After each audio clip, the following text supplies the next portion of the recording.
Hello everyone, कैसे हो आप सब। एक बार पुनः स्वागत है आप सभी का हमारे अपने YouTube channel Shiv coaching classes पर। उम्मीद करते हैं आप सभी मस्त होंगे, बेहतर होंगे, आप सभी की पढ़ाई भी अच्छे से चल रही होगी।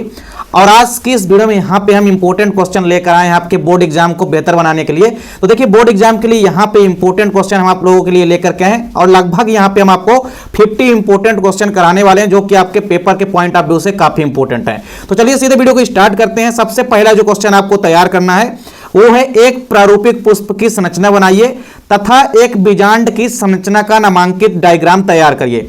यानी आपको दो इंपॉर्टेंट डायग्राम तैयार करना है। सबसे पहला डायग्राम जो है वो है एक टिपिकल फ्लावर का, यानी आपको एक प्रारूपिक पुष्प की संरचना तैयार करनी है। इसके अलावा स्ट्रक्चर ऑफ ओव्यूल यानी आपको बीजांड की संरचना का नामांकित डायग्राम भी तैयार करना है। इसके बाद दूसरा इंपॉर्टेंट क्वेश्चन आपको तैयार करना है द्विनिषेचन क्या होता है, इसे आपको समझाना है। साथ ही साथ त्रिसंलयन क्या होता है। यदि आप द्विनिषेचन पढ़ लेंगे तो त्रिसंलयन पढ़ने की आवश्यकता वैसे भी नहीं है। तो कुल मिलाकर के आपको द्विनिषेचन भी पूछा जा सकता है या त्रिसंलयन, दोनों इंपॉर्टेंट क्वेश्चन है। तो डबल फर्टिलाइजेशन और ट्रिपल फिजन दोनों क्वेश्चन आपको यहां से तैयार करना है। अगला क्वेश्चन है अनिषेक फलन यानी पार्थिनोकार्पी क्या है। इसके अलावा अनिषेक जनन पार्थिनोजेनेसिस, असंग जनन एपोमिक्सिस, इसके अलावा पॉलीएम्ब्रियोनी यानी कि बहुभ्रूणता। ये चारों क्वेश्चन छोटे छोटे हैं जिनको आपको तैयार करना है। अगला क्वेश्चन है स्वपरागण व परपरागण से क्या क्या लाभ हानि होते हैं वह इनके मध्य आपको अंतर भी तैयार करना है। तो स्वपरागण व परपरागण से आपसे लाभ हानि भी पूछा जा सकता है। इसके अलावा इनके मध्य आपस में डिफरेंस या अंतर भी आपसे पूछा जा सकता है। अगला क्वेश्चन आपको तैयार करना है शुक्राणु की संरचना को सचित्र समझाइए। स्ट्रक्चर ऑफ स्पर्म, स्पर्म की संरचना का आपको वेल डायग्राम तैयार करना है। इसके बाद अगला क्वेश्चन है शुक्राणु जनन तथा अंडाणु जनन की क्रिया को समझाइए तथा इनमें अंतर लिखिए। इनमें दोनों पूछा जा सकता है, आपसे अलग अलग क्वेश्चन पूछा जा सकता है शुक्राणु व अंडाणु जनन की क्रिया को समझाने के लिए भी। साथ ही साथ इन दोनों के मध्य डिफरेंस भी आपसे पूछा जा सकता है, यानी शुक्राणु जनन और अंडाणु जनन के मध्य। तो स्पर्मेटोजेनेसिस और oogenesis के मध्य आपको डिफरेंस तैयार करना है। अगला क्वेश्चन है वृषण तथा अंडाशय का नामांकित डायग्राम बनाइए। तो टेस्टिस और ओवरीज का आपको नामांकित वेल डायग्राम तैयार करना है। इसके बाद अगला जो क्वेश्चन है वो है फर्टिलाइजेशन या निषेचन क्या होता है, इसको आपको एक्सप्लेन करना है। साथ ही साथ इसके जो भी इंपॉर्टेंस यानी कि जितने महत्व है निषेचन के ये भी आपको तैयार करना है। अगला क्वेश्चन है ट्यूबेक्टोमी तथा वैसेक्टोमी क्या होती है, इनको आपको समझाना है। साथ ही साथ टेस्ट ट्यूब बेबी यानी कि परख नली शिशु क्या होती है ये भी आपको तैयार करना है। इसके बाद अगला क्वेश्चन है जनसंख्या वृद्धि के क्या क्या कारण हैं और जनसंख्या नियंत्रण के लिए क्या क्या विधियां हम अपना सकते हैं, यानी जनसंख्या नियंत्रण कैसे कर सकते हैं, इसके क्या क्या उपाय हैं, ये आपको तैयार करना है। तो दोनों क्वेश्चन इंपॉर्टेंट है, जनसंख्या वृद्धि के कारण भी और जनसंख्या नियंत्रण के उपाय भी। अगला इंपॉर्टेंट क्वेश्चन आपको तैयार करना है एमनियोसिंथेसिस क्या होती है, एमनियोसिंथेसिस विधि को समझाना है। साथ ही साथ इसके जो भी इंपॉर्टेंस यानी जो भी महत्व है इनको आपको तैयार करना है। इसके बाद देखिए अगला क्वेश्चन आपको तैयार करना है निम्न यौन संचरित रोगों पर टिप्पणी लिखिए। कई सारे यौन संचरित रोग जिसको कि आप सेक्सुअल ट्रांसमिटेड डिसीज कहते हैं, तीन इंपॉर्टेंट सेक्सुअल ट्रांसमिटेड डिसीज हैं जिनसे संबंधित कोई ना कोई क्वेश्चन एग्जाम में डेफिनेट रूप से पूछा जाता है। पहला क्वेश्चन है एड्स के बारे में आपको तैयार करना है, यानी एड्स पर टिप्पणी लिखना है, इसके कारक वाहक का नाम, इसके रोकथाम के व नियंत्रण के उपाय भी आपको लिखना है। साथ ही साथ वही कंडीशन आपको सिफिलिस रोग के लिए करना है और गोनेरिया रोग के लिए। तीनों STD sexual transmitted disease important है, तीनों में से किसी ना किसी के बारे में डेफिनेट रूप से एग्जाम में पूछा जाता है। अगला क्वेश्चन है समयुग्मजीवी व विषमयुग्मजीवी में आपको डिफरेंस तैयार करना है, यानी होमोजाइगस व हेटेरोजाइगस के मध्य डिफरेंस तैयार करना है। इसके अलावा एक और डिफरेंस आपको तैयार करना है जीन प्ररूप व लक्षण प्ररूप के मध्य, यानी difference between genotype and phenotype, दोनों के मध्य आपको अंतर तैयार करना है। अगला इंपॉर्टेंट क्वेश्चन है मेंडल द्वारा मटर के पौधे चुने जाने के क्या कारण थे, आपको कारण लिखने हैं। इसके बाद नेक्स्ट क्वेश्चन है कि मेंडल के नियमों को उदाहरण सहित समझाइए। देखिए मेंडल के जितने भी नियम है, चाहे मेंडल का प्रभाविता का नियम हो या पृथक्करण का नियम हो या स्वतंत्र अभिवहन का नियम हो, तीनों नियम आपको एक्सप्लेन करना है। तीनों नियम में से कोई ना कोई नियम डेफिनेट रूप से एग्जाम में पूछा जाता है। अगला क्वेश्चन है मानव में लिंग निर्धारण की क्रिया विधि को समझाइए।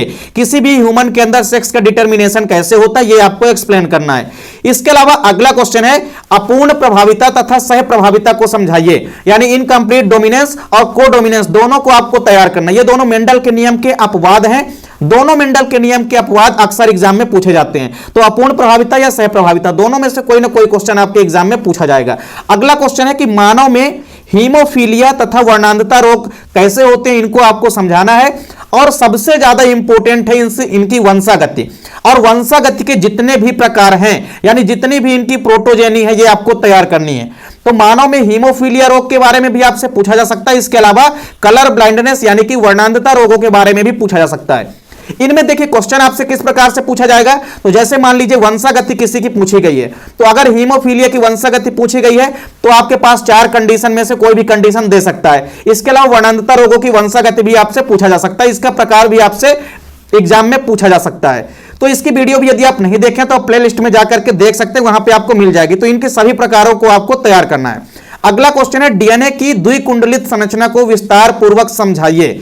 या कभी कभी ऐसा भी दे सकता है कि डीएनए की वाटसन एवं क्रिक संरचना को समझाइए। तो डीएनए की डबल हेलिक्स स्ट्रक्चर को आपको विस्तार पूर्वक समझाना है।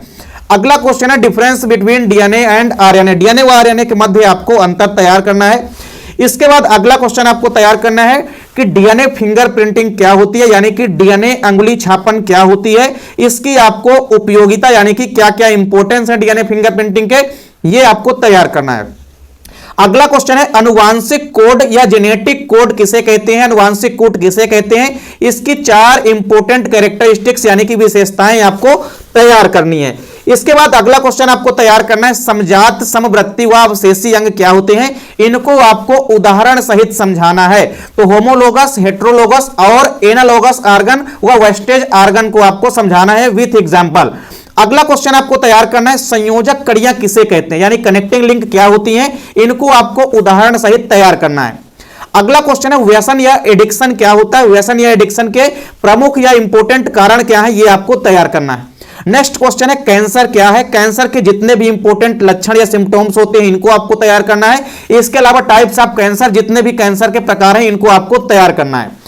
अगला क्वेश्चन आपको तैयार करना है जो कि इंपॉर्टेंट है स्वप्रतिरोधकता यानी कि सेल्फ इम्यूनिटी, और इसके अलावा इंटरफेरॉन, दोनों क्वेश्चन इंपॉर्टेंट है, इनको आपको तैयार करना है।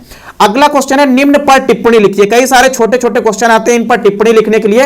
इनमें पहला क्वेश्चन है औषधि व्यसन क्या होता है, इसके अलावा वैक्सीनेशन या टीकाकरण क्या होता है, इसके अलावा आपको तैयार करना है सामक औषधियों पर टिप्पणी लिखना है, साथ ही साथ एलर्जी या एलर्जन क्या होता है इस पर टिप्पणी लिखनी है। इसके अलावा साइकोट्रॉपिक औषधियां क्या होती है, इनको भी आपको तैयार करना है। नेक्स्ट क्वेश्चन है खाद्य एवं जैव उर्वरक के मध्य आपको अंतर या डिफरेंस तैयार करना है। इसके बाद इंपॉर्टेंट क्वेश्चन आपको तैयार करना है प्लाज्मिड क्या है, प्लाज्मिड के यहां पे प्रकार यानी कि टाइप्स ऑफ प्लाज्मिड, जितने भी प्लाज्मिड के प्रकार हैं इनको आपको अच्छे से तैयार करना है। नेक्स्ट क्वेश्चन है डीएनए पुनर्योजन तकनीक क्या होती है, इस तकनीक में यूज होने वाले जितने भी इंस्ट्रूमेंट या उपकरण होते हैं इनके आपको केवल नाम लिखने हैं। तो डीएनए पुनर्योजन तकनीक क्या होती है इसको तैयार करना है, साथ ही साथ इस उपकरण में कौन कौन से इस तकनीक में उपकरण प्रयोग किए जाते हैं इनके आपको नाम तैयार करना है। अगला क्वेश्चन इंपॉर्टेंट रिएक्शन है जिसका नाम है पीसीआर यानी कि पॉलीमरेज चेन रिएक्शन या पॉलीमरेज श्रृंखला अभिक्रिया, ये इंपॉर्टेंट अभिक्रिया है, इसको आपको तैयार करना है। अगला क्वेश्चन है जीन क्लोनिंग क्या है, जीन क्लोनिंग के जितने भी इंपॉर्टेंस यानी कि महत्व है इनको आपको तैयार करना है। नेक्स्ट क्वेश्चन है स्टेम सेल तकनीक क्या होती है और स्टेम सेल तकनीक की जो भी उपयोगिता है इसको आपको तैयार करना है। इसके बाद अगला क्वेश्चन है ट्रांसजेनिक जीव, जिनको कि हम अनुवांशिक रूप से रूपांतरित जीव भी कहते हैं। अक्सर एग्जाम में यहां से क्वेश्चन जरूर पूछा जाता है ट्रांसजेनिक जीव होते क्या है, ट्रांसजेनिक फसलें पौधे तथा ट्रांसजेनिक एनिमल क्या होते हैं, ट्रांसजेनिक सब्जियां क्या होती है, इनमें से कोई ना कोई क्वेश्चन जरूर पूछा जाएगा। और सबसे ज्यादा इंपॉर्टेंट है ट्रांसजेनिक फसलें जो भी है इनके आपको एग्जाम्पल जरूर तैयार करना है। अगला क्वेश्चन आपको तैयार करना है समष्टि व समुदाय के मध्य अंतर यानी डिफरेंस बिटवीन, यहां पे पॉपुलेशन एंड कम्युनिटी के मध्य आपको डिफरेंस तैयार करना है। इसके अलावा अनुहरण व छद्मा वर्ण के मध्य भी आपको एक डिफरेंस तैयार करना है। अगला क्वेश्चन है हाइड्रोफाइटिक व जीरोफाइटिक प्लांट क्या होते हैं, इनके अंतर्गत जो भी इनमें एडाप्टेशन या अनुकूलन पाए जाते हैं ये आपको तैयार करना है। नेक्स्ट क्वेश्चन है पोषण स्तर क्या यानी ट्रैफिक लेवल क्या होता है, ट्रैफिक लेवल को आपको एक्सप्लेन करना है। अगला क्वेश्चन आपको तैयार करना है खाद्य जाल व खाद्य श्रृंखला, one of most important question, खाद्य श्रृंखला व खाद्य जाल, फूड वेब व फूड चेन, दोनों के मध्य आपको डिफरेंस भी तैयार करना है। और इसके अलावा अलग से भी एक्सप्लेन करने के लिए विद डायग्राम ये क्वेश्चन आपसे पूछा जा सकता है। अगला क्वेश्चन है पारिस्थितिक तंत्र में ऊर्जा प्रवाह को समझाइए, किसी भी इकोसिस्टम के अंदर या परितंत्र के अंदर कैसे ऊर्जा का फ्लो यानी कि एनर्जी का फ्लो होता है, ऊर्जा का प्रवाह कैसे होता है, ये आपको तैयार करना है। अगला क्वेश्चन है तालाब व वन परितंत्र में जीव संख्या व जीव भार का पिरामिड कैसे बनता है ये आपको तैयार करना है। तो जीव भार का पिरामिड या जीव संख्या का पिरामिड, तो बायो नंबर और बायो मास दोनों का पिरामिड आपसे कहीं पे भी पूछा जा सकता है। तालाब का पिरामिड भी आपसे पूछा जा सकता है, किसी भी फॉरेस्ट या वन परितंत्र का भी पिरामिड आपसे पूछा जा सकता है। इसके अलावा घास के मैदान में भी कैसे बनता है जीव संख्या और जीव भार का पिरामिड, इसको भी आपको तैयार करना है। अगला क्वेश्चन है ऊर्जा का पिरामिड कैसे बनता है, यानी ऊर्जा का पिरामिड ऑफ एनर्जी ये भी कैसे बनता है, ये भी आपको तैयार करना है। अगला इंपॉर्टेंट क्वेश्चन है पारिस्थितिक तंत्र के जैविक घटकों का वर्णन करना है। जितने भी बायोटिक कंपोनेंट होते हैं किसी भी इकोसिस्टम के, इनको आपको तैयार करना है। अगला इंपॉर्टेंट क्वेश्चन है अनुलेखन तथा अनुलिपिकरण को समझाइए। दोनों इंपॉर्टेंट क्वेश्चन है, ट्रांसक्रिप्शन एंड ट्रांसलेशन, दोनों क्वेश्चन इंपॉर्टेंट है, इनको आपको तैयार करना है।